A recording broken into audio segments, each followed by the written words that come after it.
Hello বন্ধুরা, তোমরা সবাই কেমন আছো? আমি ভালো আছি। আজ আমি তোমাদের সঙ্গে শেয়ার করতে চলেছি খুব কম তেল ঝাল মশলাতে কচি পাঁঠার মাংস কিভাবে রান্না করা যায়।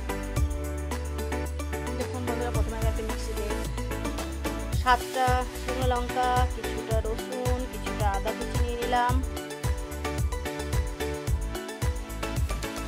এবং আমি 2 চামচ কাঁচা জিরে নিয়ে নিলাম।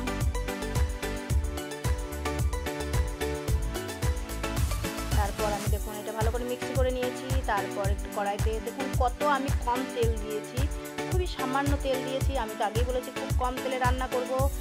গরম তেলে আমি 1 চামচ চিনি দিয়ে দিয়েছি, তারপরে 2টো তেজপাতা দিয়ে দিয়েছি। তেজপাতাগুলো একটু ভাজা ভাজা হলে আমি উপর থেকে একটু জিরে দিয়ে দিলাম, গোটা জিরে।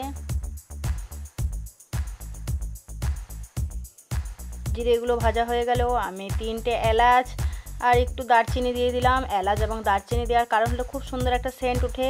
তারপর আমি কেটেছিলাম 4টা পেঁয়াজ কেটে রেখেছিলাম, সেই পেঁয়াজ কুচিগুলো দিয়ে দিলাম।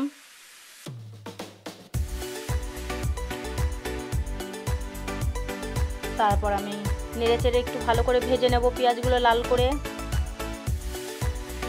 দেখুন বন্ধুরা, আমার পেঁয়াজগুলো লাল লাল করে ভাজা হয়ে গেছে। এবার আমি মিক্সি করে রেখেছিলাম যে মশলাটা, সেই মশলাটা দিয়ে দিলাম। সেই মশলাটা তো আমি আগেই আপনাদেরকে দেখিয়েছি কি কি ছিল লঙ্কা, গোটা জিরে, আদা আর রসুন। তারপর আমি একটু নেড়েচেড়ে এই মশলাটা ভালো করে ভেজে নেব।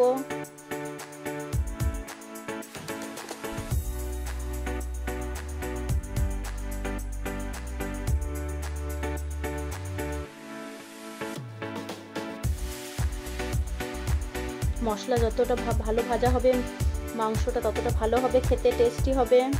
তাই আমি একটু মশলাটা ভালো করে ভেজে নেব। দেখুন বন্ধুরা, মশলাটা আমার প্রায় ভাজা হয়ে গেছে।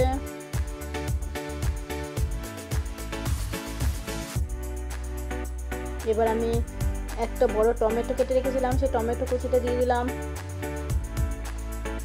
এবার আমি একটু উপর থেকে নুন দিয়ে দিলাম স্বাদ মতো। তোমরা তোমাদের স্বাদ মতো নুন দিয়ে দেবে। এবার আমি একটু হলুদ দিয়ে দেব পরিমাণ মতো। আমি যেমন এখানে আমার 1 কিলো পাঁঠার মাংস ছিল, সেখানে আমি 2 চামচ হলুদ দিয়েছি। তোমরা তোমাদের পরিমাণ মতো দেবে। বন্ধুরা, আমার মশলা থেকে কিছু তেল ছেড়ে দিয়েছে, সেটা আমার মশলাটা খুব সুন্দর করে ভাজা হয়ে গেছে। এবার আমি ওপর থেকে মাংসগুলো দিয়ে দিচ্ছি।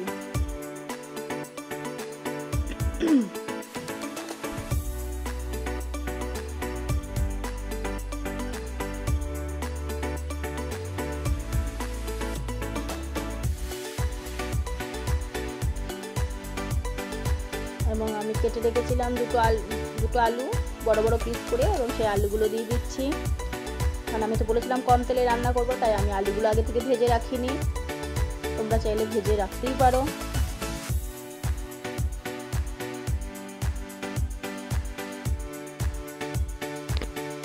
এবার আমি বেশ ভালো করে মিশিয়ে নেব মশলার সঙ্গে মাংসটা। দেখো বন্ধুরা, আমি ভালো করে কষিয়ে নিচ্ছি মাংসগুলো।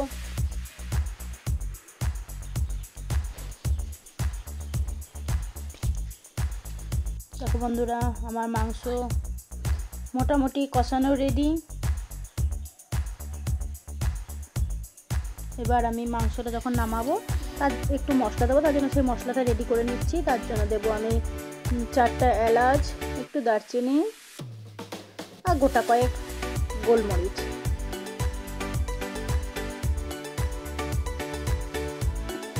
আমার মাংসটা কষানো হয়ে গেছে।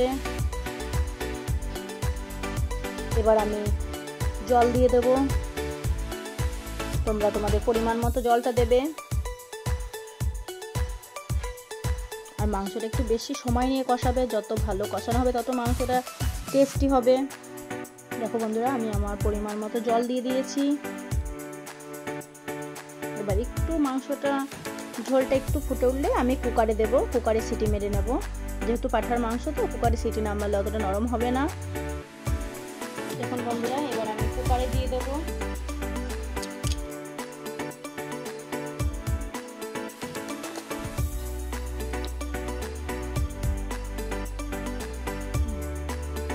এবার আমি 6টা সিটি মারবো। 6টা সিটি মারার পরে আমি দেখুন ঘুরে এলাম, মাংসের তরকারিটা তোমাদের সঙ্গে দেখালাম। দেখো বন্ধুরা, তাহলে কত কম তেল মশলা আমি দিয়েছিলাম। আর এখন যা পরিস্থিতি, যত কম তেল মশলা খাবে তত স্বাস্থ্যের পক্ষে ভালো। দেখো আমি মাংসটা তোমাদের হাতে নিয়ে দেখালাম, আমার মাংসটা কত সুন্দর নরম হয়েছে। মাংসটা আমি কড়াইতে ঢেলে নিলাম।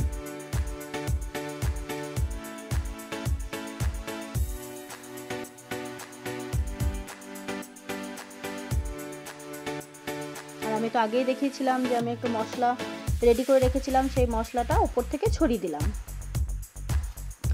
তাহলে বন্ধুরা, তোমরা সবাই দেখে নিলে আমি কত কম তেল ঝাল মশলা দিয়ে আজকে করছি।